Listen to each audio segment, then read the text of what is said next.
fact, did you know that Rusty was based off of a real dog that the creator of Bluey owned? Well, today we have a very interesting video. As you can tell by the title, today we will be doing an iceberg on none other than Bluey. When most people look at Bluey, it doesn't seem to go very deep. After all, it's just a show about a family having fun, right? Well, if that's what you think, you'll be surprised. In just 2 seasons, the show has not only proved how fun its concept can be, but it's also raised many questions, incidents, and rumors in the process. Even as a Bluey fan myself, I learned some very interesting facts that I would love to share. Without further ado, let's get started.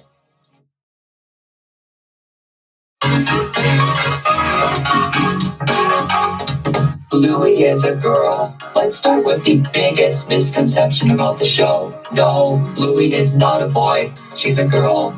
Alright, that's the most obvious one. I just want to get it out of the way. Let's keep going. Blue Heeler. Speaking of Bluey herself, she is based off of a species of dog known as the Blue Heeler, a cattle dog that is native to Australia, the country where Bluey is produced. On top of that, the name Heeler is also the last name of Bluey and her family. There are also many other Blue Heelers in the show, such as her father Bandit and her cousins Socks and Muffin. Ludo Studio. Ludo Studio is a small animation studio based in Brisbane, a city in Australia. They are mostly known for being the studio behind, well, Bluey. They also work on other projects and comedies from time to time, but it appears that most of their efforts are placed on Bluey as of now. Joe Brom. Joe Brom is the creator of Bluey and is also the writer of every episode of the show as of now. According to him, he got the idea of the show from his past experiences with his children and the games they would play together. Outside of Bluey, Brom has also worked on other shows such as Charlie and Lola and even Ben and Holly's Little Kingdom, a show created by the same people and company as Peppa Pig. With that in mind, that will come into play later, so don't forget. Character ages. Unlike most shows, not only do the characters have defined ages, such as Bluey being 6 years old, but they also age as well. For instance, when the show first began, Bluey's sister Bingo was 4. However, in season 2, she had a birthday party, which made her 5 years old by the end of the season.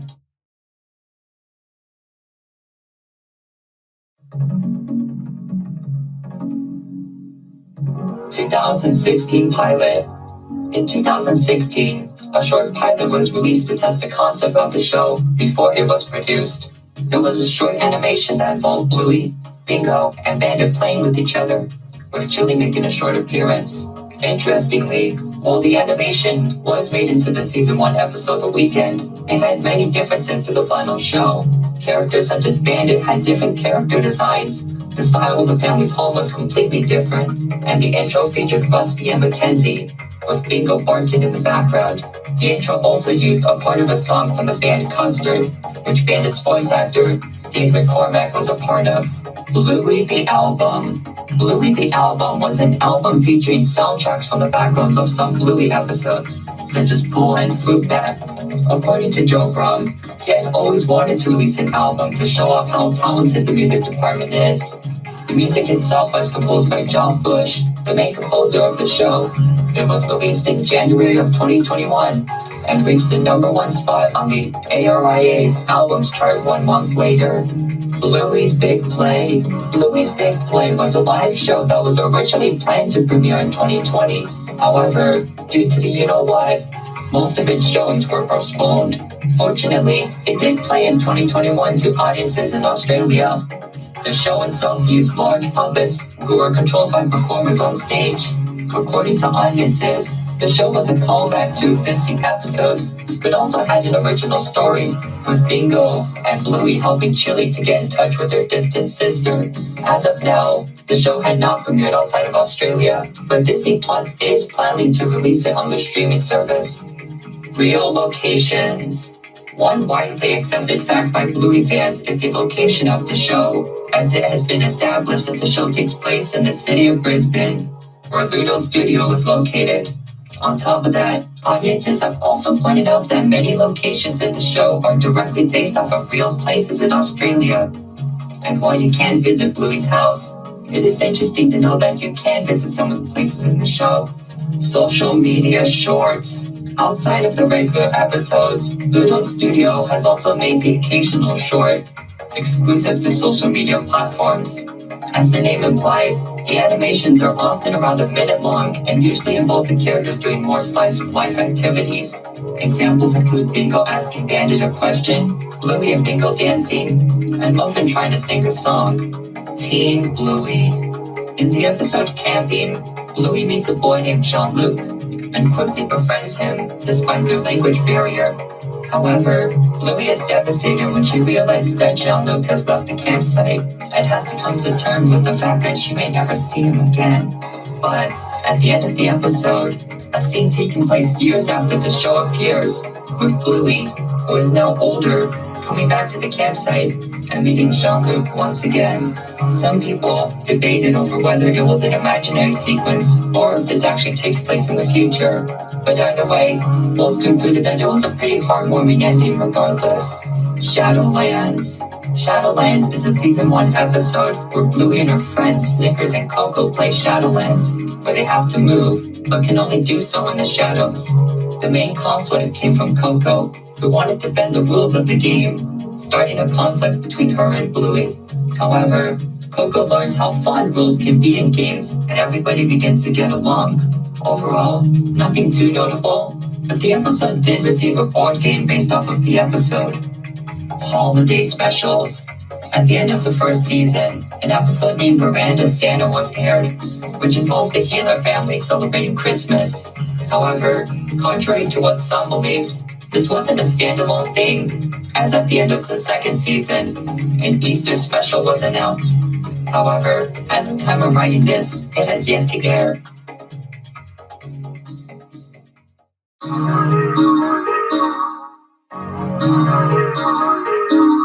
The Luxo Ball. The Luxo Ball is a colorful toy ball that was featured in the Pixar short Luxo Jr. Since then, it has been featured in many Pixar movies and shorts. However, the ball has become so iconic that it has made its way into other media, including Bluey, where it makes a cameo in the background. Sausage dog. No, I'm not referring to Snickers, but a toy sausage dog. While it may not seem like anything special, it is considered a recurring Easter egg and has appeared in many episodes in different forms. Personally, I haven't noticed them, but how many times have you seen it? Let me know in the comments below. Fourth wall breaks. In multiple episodes throughout the show, characters will occasionally break the fourth wall by looking directly at the audience. Often, it is usually during a troublesome or confusing situation, but happens in other scenarios as well. Jack's ADHD. In the episode Army, a new character is introduced in the show. Of course, the new character is none other than Jack, a muscle who has ADHD, causing him to have difficulty staying still. However, upon meeting Busty, the two begin to play Army, leading to the two becoming great friends. The episode was received very well by audiences, with its fun story and portrayal of people with ADHD or other conditions. Jack hasn't appeared that often since, but I hope he does get more roles in the future, as his character is very interesting and has a lot of potential. Bluey merchandise in the show. In episodes such as The Quiet Game, books can be seen inside of stores Bluey and her family pass by. However, upon close inspection, it is revealed that they aren't ordinary books, but books based on real-life Bluey books. While it is a funny reference, it makes you wonder, how does this work? Is Bluey famous in this world? Is it another Blue healer? We may never know. Recolors. One common technique in animation is to recolor existing characters to fill background space. This way, scenes can feel more immersive without the need to develop completely new characters. In this case, Bluey is no exception, as it has its fair share of recolors as well. For instance, in the episode The Quiet Game, a character that bears a striking resemblance to Bluey can be seen. Also, not even to mention Busty, who uses a similar model to Bluey with slight differences such as the tail design. Grown-up Bingo. In the episode Daddy Drop-Off, Bingo meets a new kid named Lila, And despite this shy nature of Lila, she becomes great friends with Bingo. However, one twist people weren't expecting was the ending, in which photographs depicting the two over the years are shown, ending with Bingo and Lila graduating as adults, showing how far their relationship has come. Real fairies and magic. In the episode Fairies, the family pretends that fairies have taken over the house, and Bandit must apologize to Bingo to please the fairies. However, at the end of the episode, a real fairy appears and helps Bingo. And while many Bluey episodes have weird twist endings, this one is weirder, as it indicates that magic exists in the show, despite how grounded it is in realism. Bluey goes to a Waldorf school. While the majority of the episodes take place inside the healer's family home, there are also many other episodes that take place in other locations. One recurring location is Bluey's school, where she plays and socializes with her friends, often with the help of her teacher, Calypso. However, many have noted that the school is quite different from a traditional school, such as it having an emphasis on creativity and play. As a result, many have concluded that Calypso's school is a type of Waldorf school, where creativity and expression are emphasized. Bluey movie. According to Joe Brum, he has announced his compassion in getting into film writing, beginning with writing a feature film about Bluey. However, no information about this potential concept have been released. Later on, Brum has also added that the idea of a movie is possible, but that it would be difficult with the amount of animators and creators already busy with the original show. Celebrity cameos. Due to the popularity of Bluey, many celebrities have been contacted in and desired to be in the show. One notable example is Robert Irwin, the son of Steve Irwin. He played the character Alfie, a story play from the episode The Quiet Game.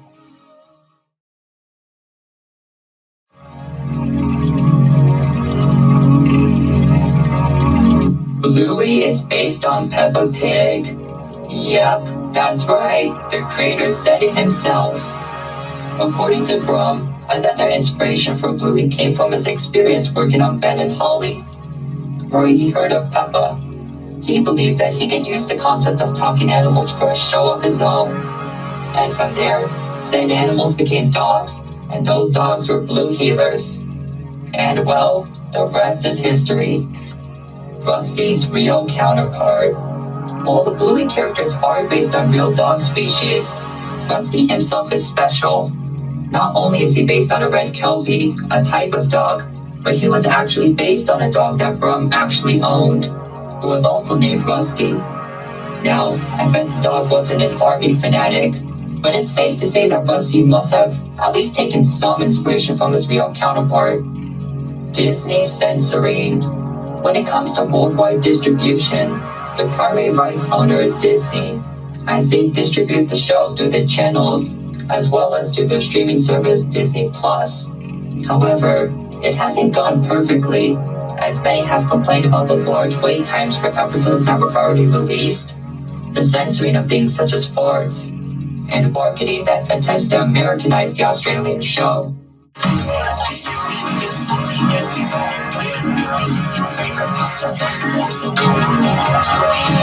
Also, while some episodes did have jokes changed or removed, one episode, Teasing, is not available on Disney+.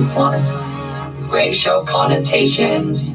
Speaking of censoring, in Australia, some episodes were pulled due to some characters saying the term ooga booga. And while it may seem harmless to many, some have argued that the term is offensive, as it has been used as an offensive term to describe the indigenous people of Australia. As a result, the episodes were pulled, with plans to change them appropriately in the future. Original 2014 pilot. 2 years before the 2016 pilot we've all seen, another pilot exists that is yet to surface. According to Brum, it involved Bandit, who was voiced by a different actor, pushing Bluey on a swing, causing her to make a 360 around it. Unfortunately, as of now, the pilot is lost and has never been released publicly. According to Brum, it was never aired as people considered Bandit's acts dangerous and because the pilot contained copyrighted music. Rusty was Bluey's cousin. Okay, I promise you, this is the last time I'm talking about Rusty, but hear me out. For a brief time on the official Bluey website, Rusty's bio stated that he was a cousin of Bluey. However, this appeared to have been a mistake, as this was removed in later editions of his bio, and while I don't have an official explanation to why this happened, my best guess is that it was due to the two having similar character models. Chili bio controversy. Speaking of bios, let's talk about Chili's. When her first bio was published, it claimed that her part-time job left her falling short of being a parent. However, a few have spoken out against this, claiming that it undermined her character. Shortly after, the bio was quickly changed to remove this sentence. Homeless character. Just like many cartoons, Bluey also has its own set of incidentals, or defined background characters.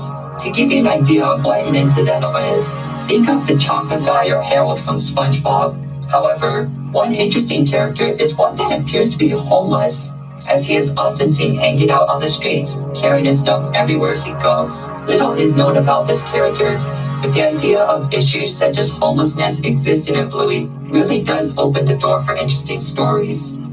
Quentin's divorced parents. While he doesn't make as many appearances as the other characters, Quentin does have the occasional role in episodes.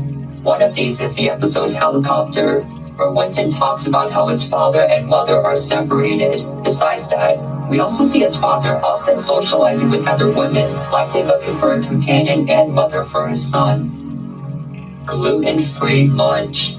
In the episode Daddy Drop Off, Bandit is seen preparing lunches for his two girls. Interestingly, he states that one is gluten-free, while the other is quote-unquote not gluten-free. Many found this fact interesting, as it indicates that either Bluey or Bingo cannot consume gluten. However, while that isn't confirmed, many have guessed that it is likely Bingo, as she is seen having issues in episodes such as Bumpy and the Wise Old Wolfhound, where she is sent to the hospital. Bandit joke. In the episode Bob Bilby, the family is planning to go on a bike ride when Chili greets them with bedroom eyes and asks, "Are you ready, Bob?" in a suggestive tone. As a result, Bandit freezes, taking a photo using his camera in the process. With all that context in mind, many have taken this as equivalent to him getting a ding to Chili's suggestive attitude. Bluey and Jean-Luc. Yeah, the Bluey fandom ain't safe from shipping either. And while there are many shippings, one of the most popular ones is between Bluey and Jean-Luc. Some claim that their friendship in camping could lead to a romantic relationship, while others argue that they could just be friends. And of course, others have argued that the idea of shipping child characters in general is a little creepy.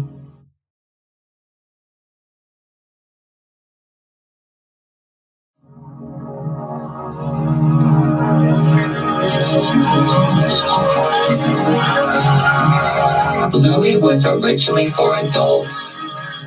According to Brom, the show wasn't always meant for a younger audience. In fact, it was originally aimed towards parents and the more adult struggles that come with it. However, networks suggested that the show should be changed to aim towards a more general audience, and Brom agreed to get the show picked up. Muffin and Socks have autism.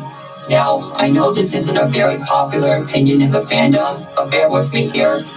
According to some viewers, this would explain Muffin's more eccentric behavior and the fact that Socks walked like a real dog in the first season. And while it sounds interesting, there isn't any concrete proof of this as of now. The show Misunderstanding. In the episode The Show, Bingo pretends to be her mother Chili, who is pregnant. However, the show goes wrong as the balloon representing Chili's baby pops, leaving Bingo devastated. After the incident, Bandit silently puts his hand on Chili to comfort her. And while nothing about the scene is peculiar in itself, a few believe that Bandit is comforting Chili for a previous incident with a pregnancy. However, many have also argued that Bandit is only comforting Chili as the two know how sad Bingo would become and not over something more serious. Grandpa Bob died. Compared to the other relatives of the Gila family, Bluey's grandpa, named Bob, is often left in obscurity, as he has only made an appearance in one episode of the entire show. With this in mind, many people wondered if the character had passed on, believing that it could be a potential opportunity for the show to discuss the topic of death. However, this appears to not be the case, as in a short, Chili is sending a message to Grandpa Bob, indicating that he's still alive and kicking. Also, he supposedly appears in Road Trip as a background character, but it's unlikely that it was actually intentionally meant to be him. Granddad was in the Vietnam War. Speaking of Bluey's grandfathers, let's talk about Chili's dad, known as Granddad. As the title implies, many have wondered if Granddad has served in a war at some point, specifically the one in Vietnam. And while there aren't any concrete evidence to prove it, actions such as him knowing how to store food in wooded or jungle areas do provide food for thought. Or maybe he just likes the outdoors, who knows? Also, while we're discussing this, many have also said that this old portrait in the Gila home is Granddad, so that's something. Bluey takes place in a post-human or apocalyptic world. On the Bluey subreddit, a user named Jack Cairo developed a theory regarding how the Bluey world works. According to them, the show takes place years after a massive nuclear war has wiped out humanity. With the humans absent, dogs have learned to take their place, adapting their ways and becoming mutated from the radioactivity. After becoming more human-like, the dogs eventually learn to rebuild civilizations, often making them resemble those in our current world out of memory. However, the genetics are often unstable, leading to a dog-like behavior to leak in. This has resulted in Sock's nature to walk on all fours, and why the characters sometimes do things like howl or bark occasionally. Alright, we have one more thing to cover on this iceberg, so here we go. Last but not least, Rule 34. Yep, we're ending the iceberg on this. I mean, let's be honest, this is the darkest one. And yes, in case you were wondering, this type of art exists for Bluey too. And no, the children are often not exempt. But yeah, I don't have much else to say. Also, Dad Pillow. Well, that was quite the ride, wasn't it? Anyways, I hope you enjoyed the video and learned some interesting facts about Bluey. What did you think? Are there more things I should cover in the future? After all, I did skip a few things in this video, so let me know and I may make a second part in the future. Well, that's about it for today, so it's time for me to say goodbye. Goodbye and have a wonderful day, everyone.